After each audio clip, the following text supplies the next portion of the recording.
Donc, on va commencer, on va débuter. Je voudrais dire merci aux journalistes présents, papier et télévision. Et en même temps, je voudrais dire merci à tous les gens qui m'accompagnent en avant. Je vais vous les présenter. Tous des leaders syndicaux. Donc, Lucie Levasseur, présidente SFP Québec et vice-présidente nationale. Jean Gagnon, président de la FISA. Monsieur Jean Carrette, porte-parole de la Coalition citoyenne pour mieux vivre et mieux vieillir.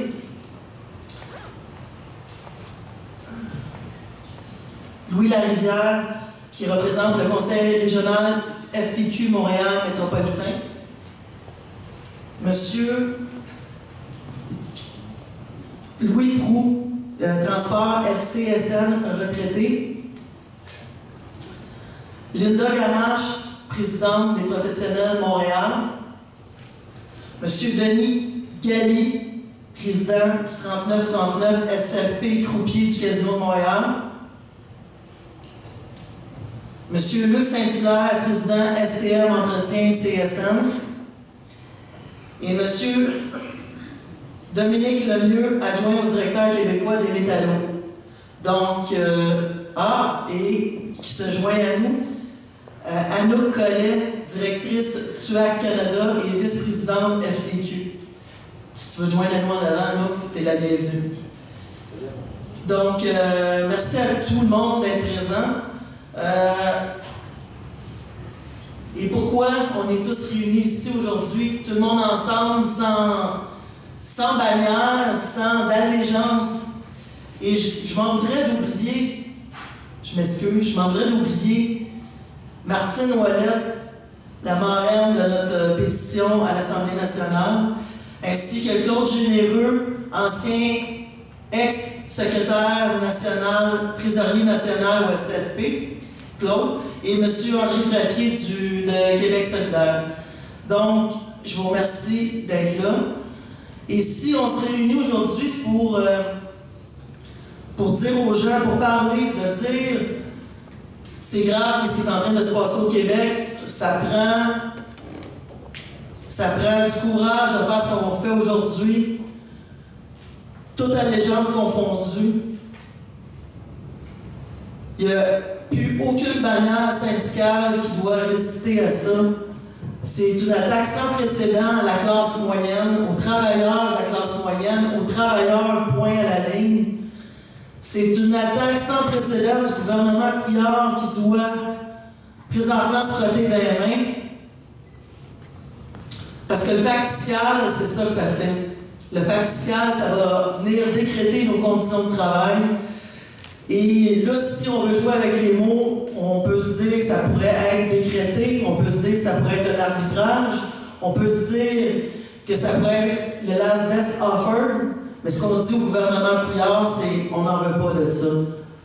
Nous autres, depuis des années, on est capable de négocier, on l'a prouvé à maintes reprises, et ce qu'on dit au gouvernement Couillard, vous n'avez pas été élu pour ça, M. Couillard, ni vous, ni votre équipe.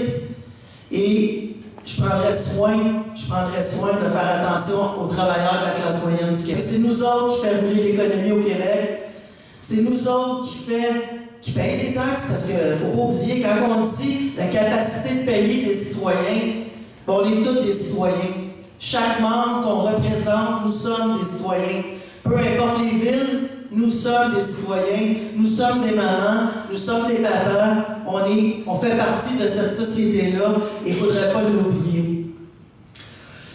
Pour venir à le pacte fiscal, nous on sait un peu, l'École bleue de la Ville de Montréal, on sait un peu c'est quoi le pacte fiscal, parce qu'on s'est fait imposer en 2004 la sentence Lavoie, où est-ce qu'on a perdu dans un temps record des batailles sans précédent, des gains qu'on avait eus, on les a perdus. Donc, on sait c'est quoi se faire décréter nos conditions de travail et on ne veut pas en revenir là. La plus belle preuve dans ça, en plus, et ça, je suis assez étonné, j'ai retrouvé ça dans mes archives,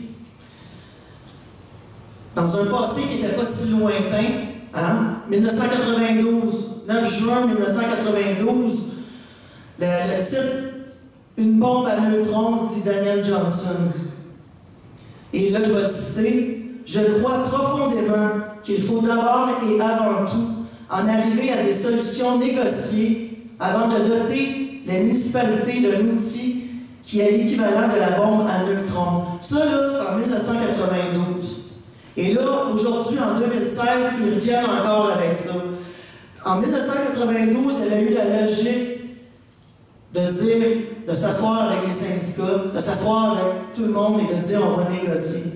Maintenant, M. Couillard et son équipe veulent nous décréter, nous imposer. On ne se laissera pas faire, M. Couillard. Et c'est pourquoi j'invite toute la population, peu importe, j'invite la population du Québec, les travailleurs de la classe moyenne, les travailleurs syndiqués, les travailleurs non syndiqués, les travailleurs de la FTQ, les travailleurs de la CSN, du SFP, des métallos, des TUAC, peu importe les allégeances, peu importe, parce que nous sommes tous, et je le dis, nous sommes tous des travailleurs de la classe moyenne, et c'est nous autres qui avons fait tourner l'économie du Québec, et c'est nous autres qu'il faut qu'ils nous respectent. Donc, je vous invite tout le monde à aller signer cette pétition-là sur plusieurs liens. Vous pouvez aller sur le lien du SFP 301, du SFP Québec, du SFP national, du CPSN, à l'Assemblée nationale naturellement aussi. Je vous invite à aller signer en grand nombre pour démontrer à ce gouvernement-là qu'il n'a pas été élu pour ça et qu'on ne se laissera pas faire. Et en terminant, M. Couillard, c'est le seul moyen qui nous reste pacifique. Donc, s'il vous plaît, tenez-en compte. Je vous remercie tout le monde. Je vais passer la parole à Lucie Levasseur.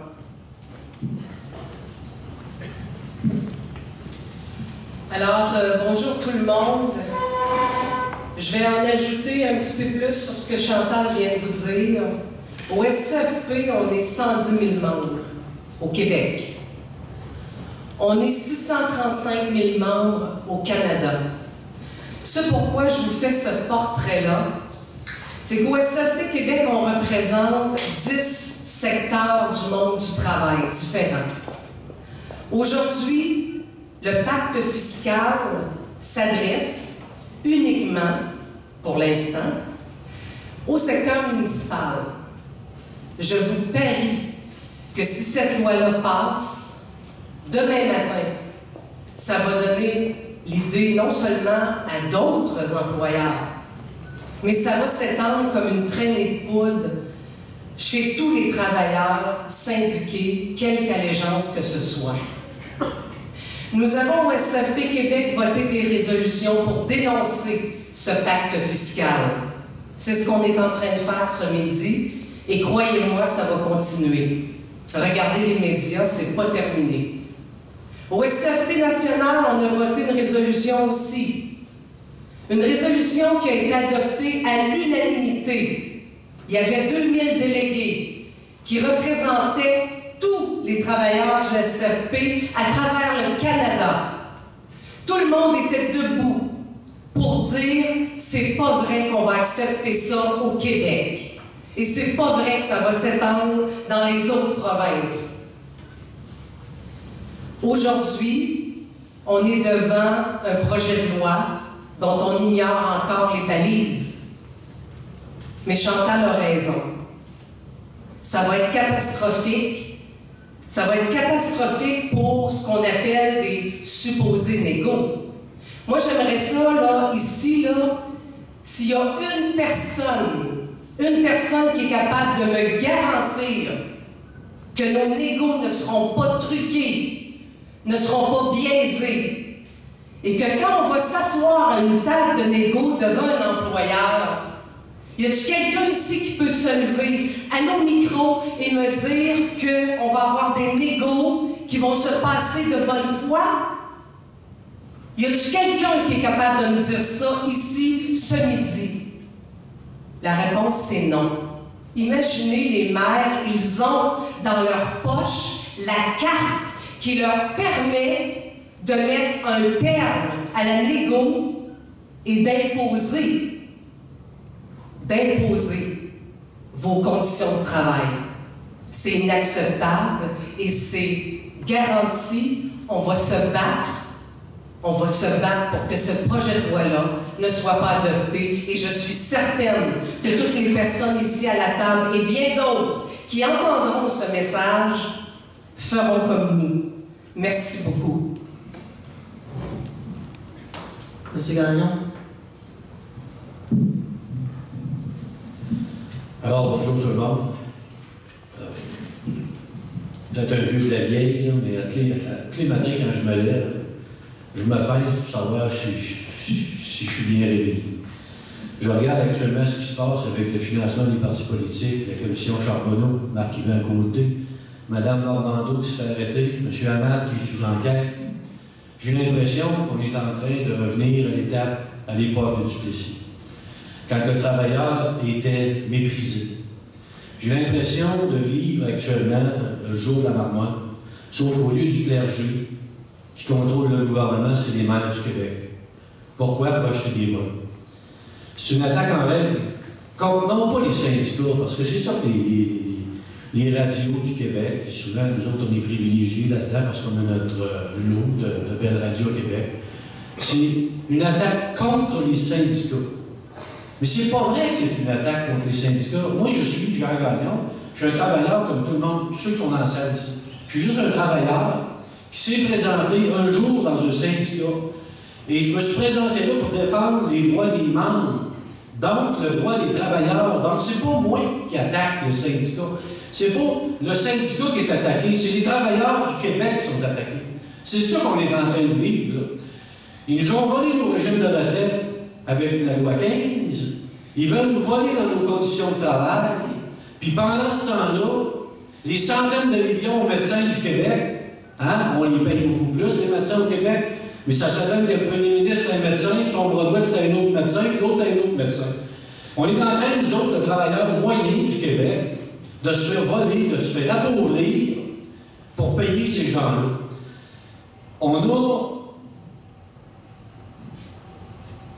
On parle dans le projet de loi de bonne foi. J'ai négocié pendant 7 ans avec Régis Labaume. 7 ans. On parle de bonne foi. Dans la dernière négociation de la convention collective, les années, là, a duré 3 ans et demi, à peu près. J'ai négocié à la table, personnellement, à peu près pendant 3 mois. Après 3 mois, j'ai arrêté d'y aller. J'ai arrêté. La ville se demandait toujours quand est-ce qu'ils vont revenir. Gagnon en table. Gagnon, il va y aller quand vous allez avoir de la bonne foi. Ça a pris 3 ans. Alors, vous pensez que ce gars-là, ou un maire au Québec, Coderre, Labaume, Sévigny de Sherbrooke, qui dit que lui, dans le fond, il est bien payé, il a un bon fonds de pension, mais il mérite, mais qui veut couper celui de ses travailleurs, les travailleurs de la base. Il n'y a pas de millionnaire ici dans le salle. En tout cas, moi, j'en connais pas. C'est une légende urbaine de dire au monde qu'on est millionnaire parce qu'on a un fonds de pension en prestation déterminée. Qu'est-ce que vous pensez qu'ils vont attaquer dans nos conditions de travail? Ils vont attaquer encore une fois les régimes de retraite, ils vont attaquer les salaires, puis pendant ce temps-là, ils vont donner des primes aux cadres, puis les élus vont augmenter les salaires. Rappelez-vous, quand on a eu le débat sur la fameuse loi 15, qui était le PL3, rappelez-vous de ça, les élus disaient « oui, nous aussi, il faut couper dans notre fonds de pension ». On n'en parle plus, nous autres, de ça, là. Avez-vous entendu parler qu'il y a un projet de loi qui va être déposé prochainement? Le projet de loi qui venait de déposer, qui augmentait leur rémunération de 30%, mais ils payaient un peu plus dans le fonds de pension sans payer le déficit passé. Imaginez-vous un instant que ces gens-là ont le droit de décréter vos conditions de travail. Les jeunes, vous n'êtes pas sortis de l'auberge. Moi, je vais vous dire une chose, il va falloir unir nos forces, il va falloir la signer, cette pétition-là, parce qu'il va falloir unir nos forces pour être capable de gagner ce combat-là, juste d'être respecté comme travailleur de la base, travailleur de la classe moyenne. C'est pas parce que le gouvernement du Québec gagne moins cher que dans les villes que ça fait en sorte que tout le monde au Québec va s'appauvrir. Les salaires avec le gouvernement provincial, fédéral, sont à peu près similaires à ceux des villes au Québec. En 80, si c'était pas fait voler les fonctionnaires, ils auraient le même salaire que nous autres. Mais pour justifier des coupes, ben on arrache la tête du travailleur moyen, qui ne cesse de s'appauvrir parce que les taxes font ça et les salaires font ça. Mais il va falloir se battre, il va falloir se lever le bout, il va surtout falloir pas se laisser faire là-dedans. Puis il va falloir passer le message. Les amis des libéraux, on sait c'est qui. On respecte les contrats. Les éoliennes, il faut respecter la signature du gouvernement quand les libéraux ont élus. Après ça, on a eu Petrolia la semaine passée, on va respecter la signature du gouvernement. Mais pourquoi c'est vrai avec le privé et c'est pas vrai avec nous autres? Pourquoi que nous autres, il faut se faire voler comme on est en train ce qu'on est en train de vivre? Je vous dis une chose, si on se lève pas debout et qu'on se défend pas, il y a un proverbe, il y a un dicton dans la vie qui dit si tu t'organises pas, tu te fais organiser. Ben c'est ça qui va nous arriver si on se lève pas et qu'on se défend pas. Merci. Merci, Jean. Dominique?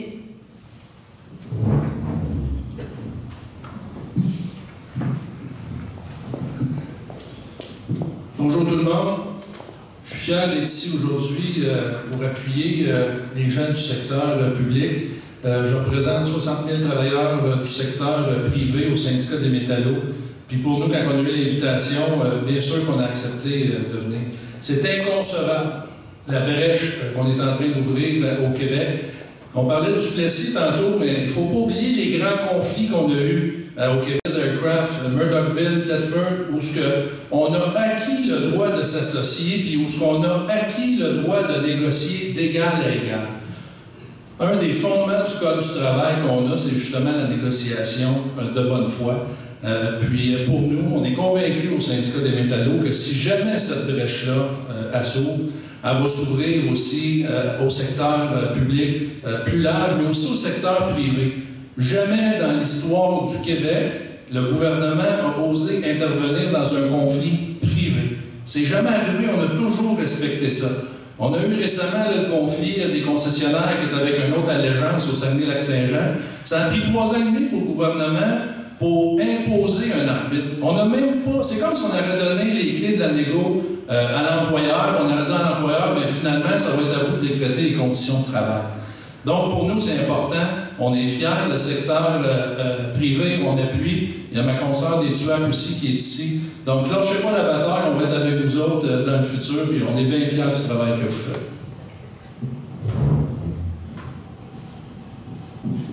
Donc, aujourd'hui, c'était un peu ça, le but de la conférence de presse, c'était de dire, écoutez, et on l'a dit, et moi je le redis depuis le mois de septembre, depuis qu'on sait que le gouvernement veut décréter nos conditions de travail, je le redis et redis, ce n'est pas une question d'allégeance syndicale, ce n'est plus une question de secteur non plus, ce n'est plus une question d'être syndiqué ou non, c'est une question de travailleurs. Les travailleurs, je répète, c'est nous autres qui faisons rouler l'économie au Québec. Il va falloir que ce gouvernement-là nous respecte, parce que sinon, ça ne nous tente pas de retourner dans la Révolution tranquille, ou est-ce que c'était juste des mots, la Révolution tranquille? Le pacte social qui s'est signé en 1964, ben, tenez-en compte, M. Couillard, c'est ce qu'on vous dit aujourd'hui. Tous travailleurs affiliés, syndiqués, non syndiqués, on vous dit, ne faites pas, n'allez pas, ne dépassez pas cette ligne-là. Je vous remercie. Je vous remercie de vous être déplacés. Je remercie encore les journalistes. Je vous remercie beaucoup d'être là. Et de, justement, que notre message puisse passer, que le message c'est important, parce que c'est pas juste une attaque. Puis juste donner un exemple. Regardez, Jean tantôt m'a parlé de la loi 15.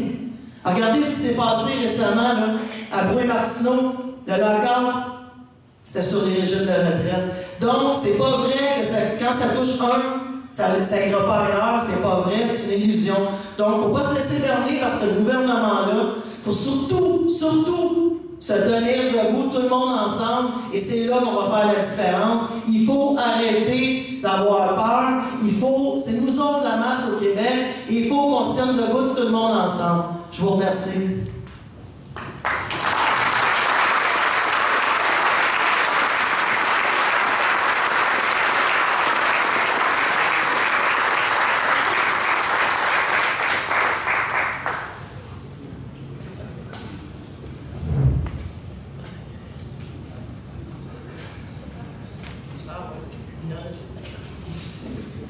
Est-ce qu'il y a des questions?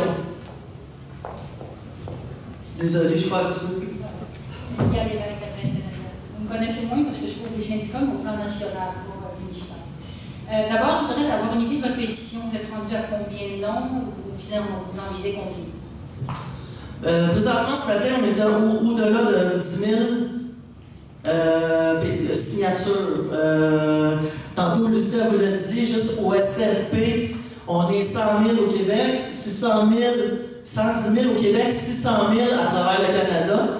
C'est sûr que là, ça regarde le Québec, mais juste les travailleurs syndiqués au SFP, on va prendre ceux-là, 100 000.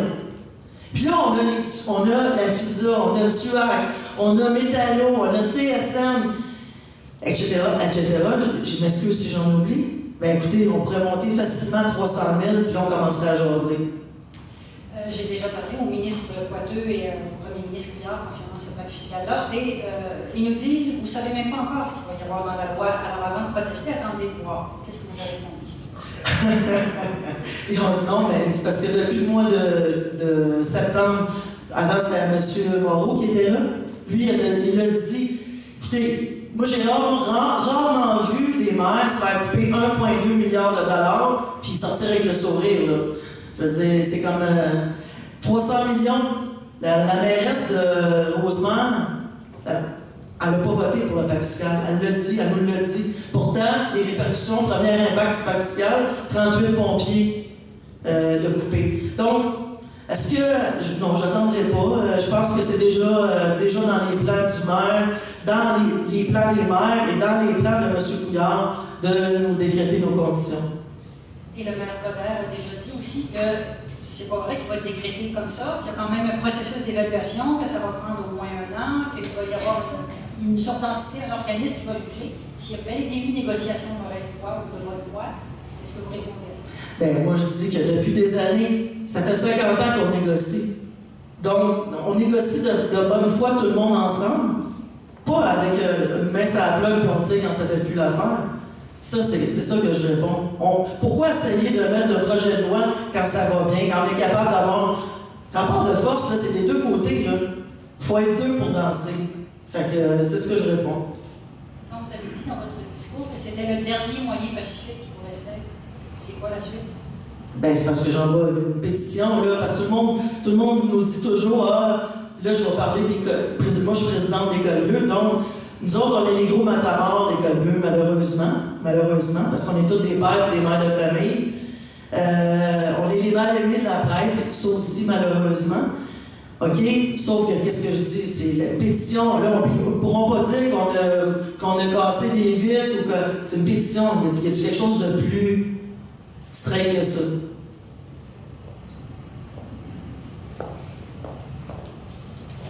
Est-ce qu'il y a d'autres questions?